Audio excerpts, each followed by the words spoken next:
Laurent Alexandre, bonsoir. Bonsoir. Vous êtes chirurgien, chef d'entreprise, cofondateur de Doctissimo, aujourd'hui à la tête d'une société de séquençage ADN, et vous êtes un spécialiste des nouvelles technologies, de l'intelligence artificielle à laquelle vous consacrez ce dernier livre, La guerre des intelligences. Et tout d'abord, cette question évidente, très simple, qu'est-ce que l'intelligence artificielle? À partir de quand peut-on parler d'intelligence artificielle? L'intelligence artificielle, c'est un système qui réalise mieux que l'homme des tâches intellectuelles qui étaient réservées au cerveau biologique des humains jusqu'à maintenant. Et cette intelligence artificielle, elle est déjà présente dans le monde qui nous entoure. Dans quel exemple concret, par exemple? Les voitures autonomes, les applications qu'il y a sur nos téléphones portables sont déjà le fruit d'intelligence artificielle. Ce sont des intelligences artificielles qui ne fonctionnent pas comme l'intelligence humaine. Elles n'ont pas conscience d'elles-mêmes, elles ne savent pas ce qu'elles font, mais elles sont capables de conduire mieux que nous des voitures autonomes. Elles sont capables de faire un diagnostic cancérologique dans certains domaines, mieux que les meilleurs cancérologues au monde. Et oui, c'est ce que vous nous expliquez dans votre livre. Nous sommes au début d'une révolution, d'un changement de civilisation, avec ses risques et ses promesses. Et du côté des promesses, vous venez d'en parler, il y a toutes ces promesses médicales. Dans votre livre, vous parlez des cancers de la peau, de l'orthodontie. Vous parlez de beaucoup de promesses médicales, ainsi de suite. Oui, il y a plein de domaines où l'intelligence artificielle progresse et elle va nous permettre de réaliser des choses incroyables. Pour mesurer la vitesse à laquelle elle progresse, le meilleur exemple, c'est de voir ce qui s'est passé sur le jeu de Go. Le logiciel développé par Google, AlphaGo, qui avait battu le champion du monde du jeu de Go, a lui-même été battu par la nouvelle version de Google par 100 parties à 0. C'est-à-dire la toute dernière version de Google, au bout de 4 mois de redéveloppement, a gagné par 100 à 0 contre la version qui avait terrassé le champion du monde. On voit que l'intelligence artificielle galope et que les intelligences artificielles arrivent à battre des intelligences artificielles qui battent l'homme. On est dans une course des intelligences artificielles vers toujours plus de puissance. Il y a d'ailleurs une spécificité au jeu de Go, vous l'expliquez dans votre livre. Ce n'est pas du tout la même chose que les échecs, qui est un jeu vraiment mathématique. Dans le jeu de Go, il y a de l'intuition.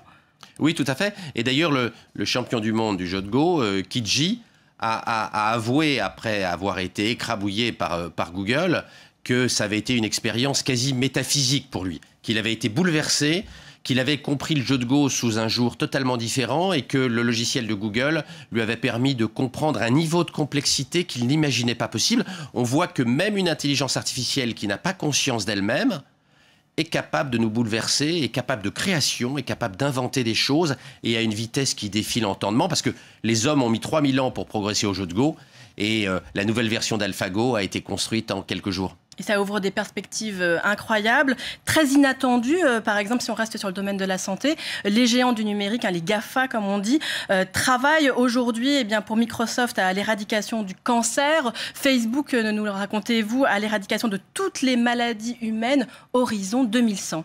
Oui, tout à fait. La santé, c'est beaucoup de données. Le séquençage ADN d'une tumeur, par exemple, c'est 20 000 milliards d'informations pour chaque malade. Donc, il y a des montagnes de données qui sont créées aujourd'hui dans le dossier médical de chaque malade. Et les géants du numérique américains, Google, Apple, Facebook, Amazon, et puis les Chinois, Baidu, Alibaba, Tencent, Xiaomi, sont tous en train de rentrer dans la santé. Et ils vont devenir probablement des acteurs majeurs dans les 20 ou 30 années qui viennent du monde de l'éducation et du monde de la santé. C'est un challenge énorme pour nos hôpitaux, pour les médecins et pour les professeurs. Il y a un risque, si nous ne faisons pas attention, que nous ayons demain 2 grandes sidérurgies, la santé et l'éducation, avec l'arrivée des géants du numérique qui sont, avec leurs intelligences artificielles, bien plus performants que nos bureaucraties, même si elles font des choses très bien par ailleurs. Effectivement, c'est un problème géopolitique dans tout cela. L'Europe est très mal placée par rapport à la Chine et par rapport aux États-Unis, à la Silicon Valley. Pourquoi? Alors, l'Europe a raté le coche, elle n'a pas vu arriver l'intelligence artificielle, comme elle n'a pas vu arriver les téléphones, les smartphones, les téléphones portables intelligents. L'Europe était leader il y a 10 ans. Il y a 10 ans juste, sortait l'iPhone 1. Et Apple n'existait pas dans le monde du téléphone portable. Google n'était pas encore rentré, n'avait pas créé Android. Nokia, un Européen, avait 55% du marché mondial du téléphone portable. Nokia est mort. 100% des téléphones portables sur Terre fonctionnent soit sous Apple, soit sous Google Android. L'Europe a été écrabouillée. La Chine s'en sort, elle a des géants du numérique aujourd'hui. Hein. L'éditeur de WeChat, qui s'appelle Tencent, est la 10e plus grosse entreprise au monde en termes de valeur. Mais l'Europe n'a rien. Elle n'a que des crapauds numériques face aux géants chinois et américains. Et vous êtes très inquiet pour l'Europe et vous êtes très sévère à l'égard des politiques dans votre livre, des politiques qui pour vous sont des analphabètes de la technologie. Alors il y en a un seul que vous sauvez, c'est Emmanuel Macron tout de même, qui pour vous est technophile. Il n'y a pas qu'Emmanuel Macron, Olivier Véran, Monsieur Blanquer, Mounir, Moujahid, etc. sont des gens qui ont une bonne culture numérique et qui. Donc En Marche tout de même. C'est vrai que c'est là qu'il y a le plus de gens qui connaissent l'intelligence artificielle, mais il y a aussi des gens qui sont pas mauvais. Quelqu'un qui n'a pas beaucoup la cote en ce moment, comme Jean-François Copé, est un très bon connaisseur de l'intelligence artificielle, Xavier Bertrand également. Donc non, il y a un réveil des politiques, mais maintenant il faut qu'on galope, parce que comme on a perdu la Première Guerre, on le voit bien avec les géants du numérique, et qu'on est mal barré en termes d'intelligence artificielle, on risque vraiment d'être déclassé sur le plan industriel et technologique si on ne se réveille pas très vite. Et puis on a une deuxième bataille à mener, c'est la bataille de l'école. C'est que l'école aujourd'hui n'a pas réalisé que l'intelligence artificielle arrive, et l'école de 2017 est en train de former nos enfants à des métiers où ils vont être laminés, écrabouillés par l'intelligence artificielle. Il faut changer radicalement le management à l'éducation nationale. Il faut que l'éducation nationale intègre des spécialistes de l'intelligence artificielle pour comprendre comment et surtout vers où il faut envoyer nos enfants dans les années qui viennent. Parce que les enfants qui sont rentrés en maternelle le mois dernier, en septembre 2017, ils seront encore sur le marché du travail en 2070. Et je peux vous promettre que l'éducation nationale de 2017 ne forme pas nos enfants et nos petits-enfants à être compétitifs vis-à-vis de l'intelligence artificielle en 2070. D'ailleurs, vous dédiez à votre livre à Mounir Majoubi et à Jean-Michel Blanquer, le ministre de l'intelligence biologique, dites-vous. Donc, vous le dites, si l'école ne prépare pas les enfants d'aujourd'hui à la révolution de demain, eh bien, ils seront inemployables. Est-ce que, pour vous, l'avènement de l'intelligence artificielle est synonyme de fin du travail, pour certains, de fin du travail tel qu'on le connaît aujourd'hui? Le débat est ouvert aujourd'hui. Alors aujourd'hui, il n'y aura pas de fin du travail parce que l'aventure humaine ne fait que commencer. Vous avez probablement vu les projets d'Elon Musk, le fondateur des automobiles Tesla, le projet de Jeff Bezos, le propriétaire d'Amazon, de conquérir le cosmos. Et ils estiment qu'il faut des milliers de milliards d'hommes pour développer les projets spatiaux dans la galaxie. L'aventure humaine ne fait que commencer, donc le travail ne mourra jamais.